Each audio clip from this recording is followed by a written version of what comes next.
Look, memory can change the shape of a room, it can change the color of a car. And memories can be distorted. They're just an interpretation, they're not a record. And they're irrelevant if you have the facts. Someone wants me. Someone roaming the streets wants me. Your car's uglier than I am. That didn't come out right. It's the Al Travis Show, and we've got our Representative Kelly Fenton with us. Representative, thanks for being here. Thanks for having me on. I want to start, if I may, ripping your side of the fence when it comes to elections a little bit. I find it remarkable that we're a week away from the conventions, what do you call it, Al? Caucus, thank you very much. We're a week away from the caucus. 15, now 14 people are running for it on the Republican side. Everybody wants a chance at this bad boy, this job.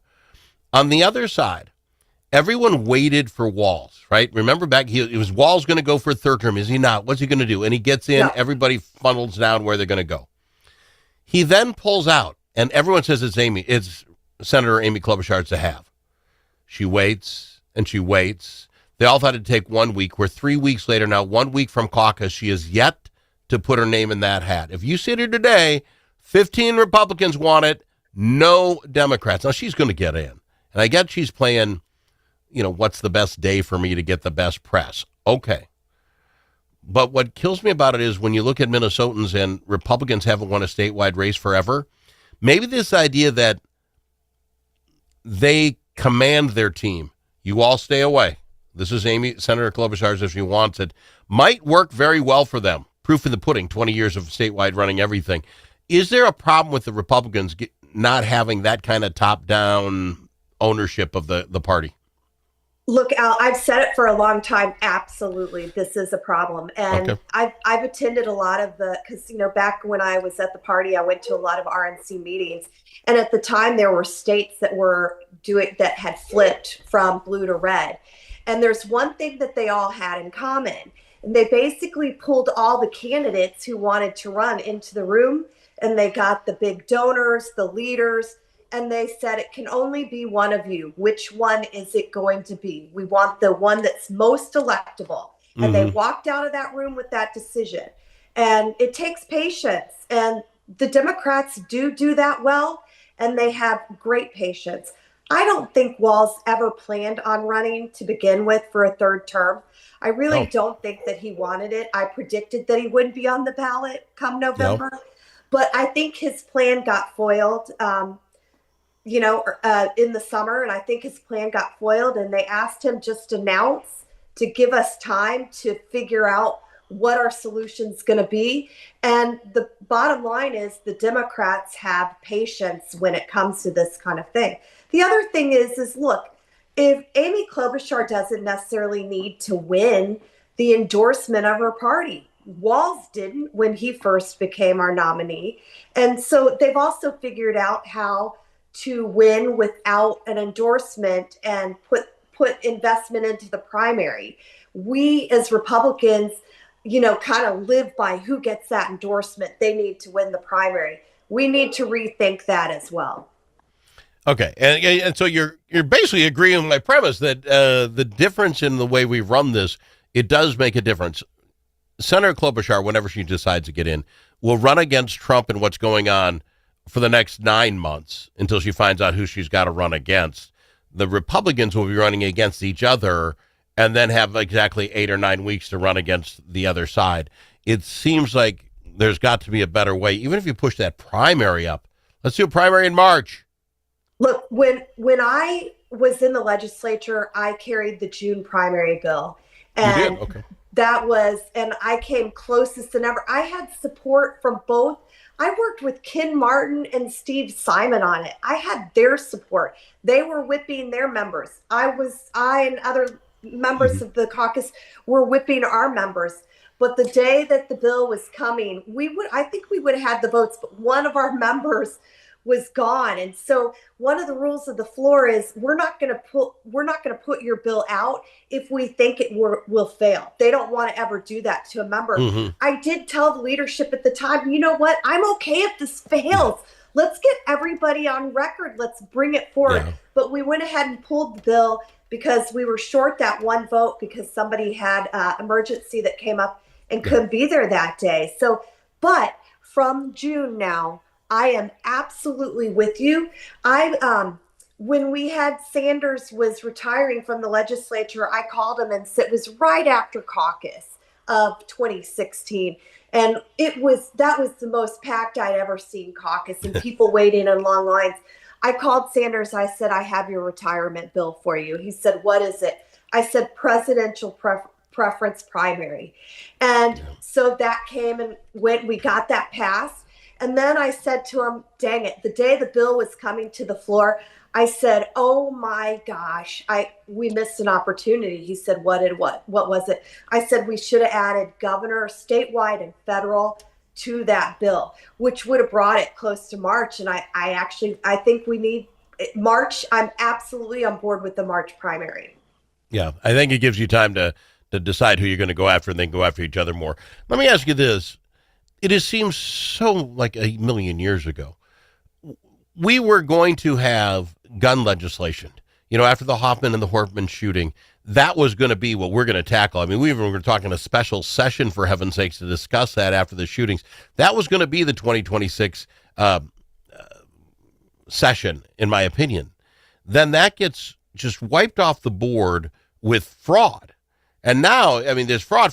We are just killing it. This is going to be the 2026 thing. And now we have the ICE. And now I don't know that can it hang in here for another month? I don't know if it's still the topic. What is going to be the topic, do you think, of the 2026 session? Look, one thing I will say is President Trump is very smart, and he knows that this issue in Minnesota is becoming a not good issue for Republicans as a whole, for the state as a whole. I guarantee by next session, we will be talking about fraud. I think that we're going to find out that the fraud is far more wide and a lot more money than the $9 billion.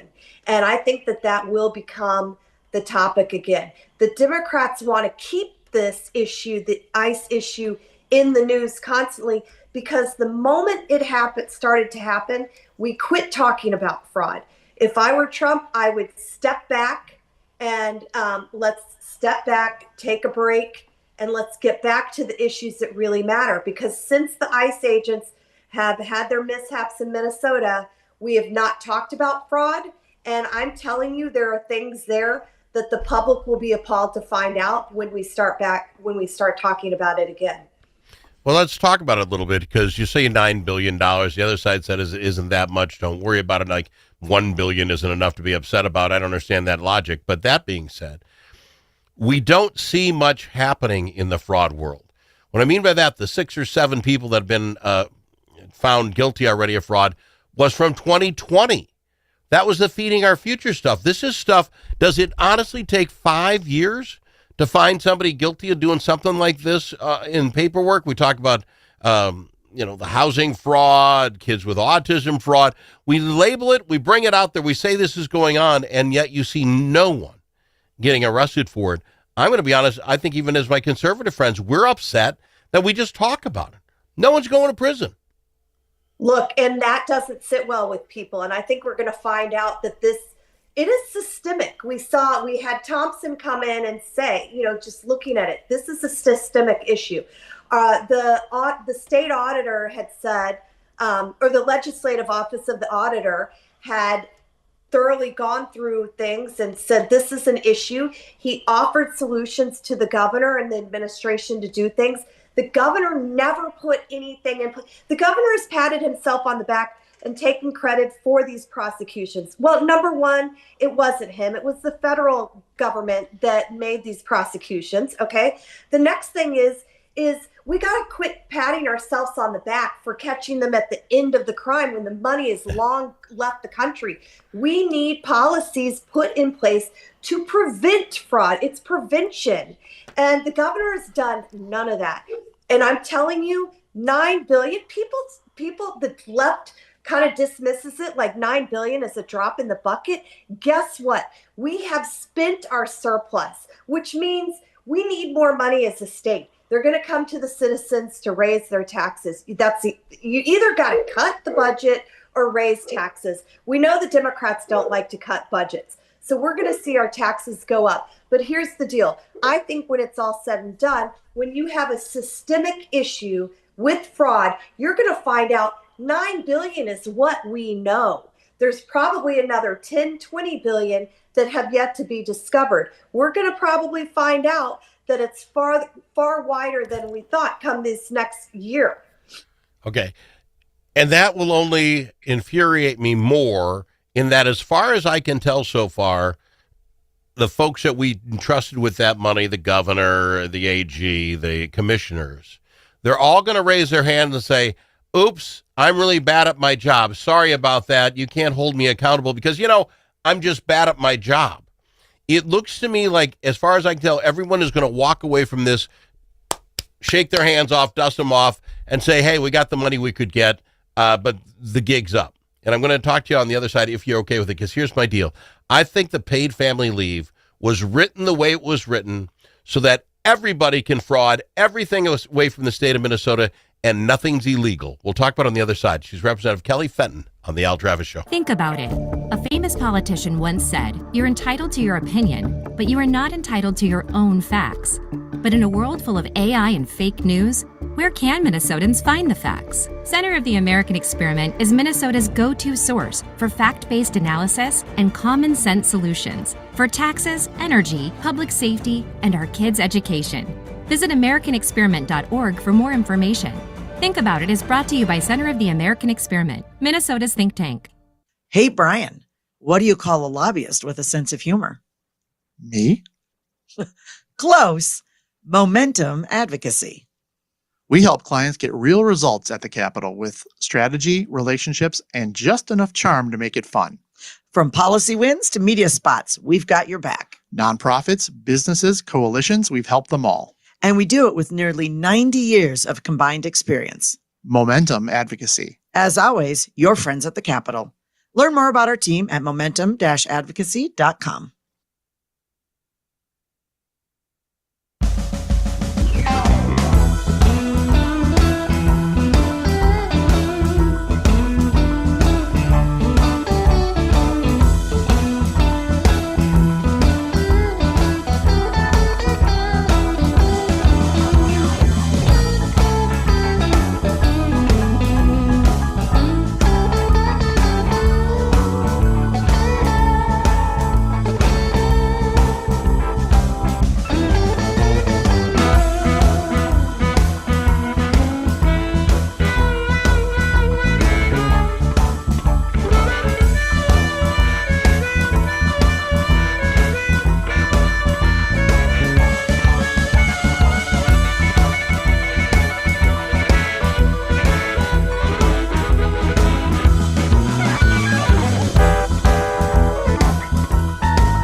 It's nice to know a guy that knows a guy. Al Travis. Glad she's here, Representative Kelly Fenton. Representative, here's my thoughts on this new Minnesota paid family leave. We had problems. The OLA comes out and said that, maybe some of the stuff these cabinet people are doing, one of them was somebody at DHS was writing the reports after they asked for them and then post-dated them. She didn't even know if that was illegal in the state of Minnesota. There's one for kickbacks. It's not necessarily legal in Minnesota for a family member to put their son in an autism program and get money back for doing that compared to bringing it to somebody else who wasn't paying as big a kickback. Evidently, that's not illegal in Minnesota. But people are we're catching up to that stuff. We understand that just seems wrong. So they write the Minnesota Family Paid Leave Act where there are no rules. You don't know who family members are. The gal next door who always treated you like your mother, you can take off for that. How many people can take off for that, young lady? There is no set number. You could have 10 family members all taken over to help the one same gal out who's sick, and we'll pay it all. That person could live in Florida. You could run to Florida for 2 weeks, watch your mother, and I'm putting my finger quotes up in the air, and take vacation, and we'll pay for it. There's no way of checking, no way of finding out, and you know why? Because then no one can be held accountable. This is the perfect scam ever. Nothing counts. No one's in. It's as good as the autism thing. You didn't have to be a medical professional. You didn't have to have teaching skills. Your kid didn't even have to be diagnosed with autism to get in. How can you write it any better? This is the perfect scam. This is the most loosely crazy written bill I have ever read in my entire life. And you know what the Democrats said? They said this bill has built-in security measures to prevent fraud, such as multi-factor authentication, identity verification, mandatory documentation. Guess what? All the other programs, Medicaid, all these other programs under DHS, they're supposed to have that too, but they're not following that. But this bill is even more loosely written. Look, I jokingly said to my husband just recently retired, but he used up some of his days that had accumulated that he never used. I jokingly told him, hey, honey, you should go apply before your last paycheck for the Paid Family Leave Act and take another 20 weeks. And he laughed and he goes, oh my God, that's so true. Can we agree, though, the government should never insert itself in the private sector like it has in this program? This is now the government. Now the fraud is going to be occurring within the private sector. They're going to stick it to the private sector business owners now. But look, you don't even need to technically have a quote unquote job to be able to get payment and take a leave on this program. That is a huge problem. It's ripe for fraud. If it's ripe for fraud. And the beautiful thing about it is all these other, like you say, maybe it's not illegal to take kickback in Minnesota, but with federal money it is. So people could go to jail. We're not seeing anybody. But this is all state funds. This is us kissing your money goodbye, and the federal government will have no way of saying, hey, you shouldn't have done that. Al and his 22 children are all looking after grandma who doesn't live in the state and all making paychecks. This is craziness, and it's set up that way on purpose, my opinion. And the only way to verify is for somebody within the department to have to go out into these communities and check and double check. Well, they didn't even go into the communities where healthcare organizations and daycares and lunchrooms were being authorized. So it's rife for fraud. And look, the program is well underfunded. It's well underfunded. So once you give it, it's very hard to take it away. Going into 2027, that money is going to be, first of all, that money within 2020, first 6 months here is going to be gone. Going into 2027, they'll be like, oops, it's X billions more. And where is it going to come from? The employers, the employees, and Minnesota taxpayers. So everybody's going to hurt under this. This is craziness. Like I say, the only reason you set up that loosely is said no one can get caught. Won't be probably happy until I see many people with handcuffs on that went around and stole from all of us. And yet I just don't believe it's going to happen. Representative, thank you so much for coming to the program. You got me riled up today. I appreciate you. Thanks for having me on. It's always fun to talk with you. Have a great day. It's always our pleasure. Representative Kelly Fenton on the Al Travis Show. If it's your turn to host a game, Grandpa's Bar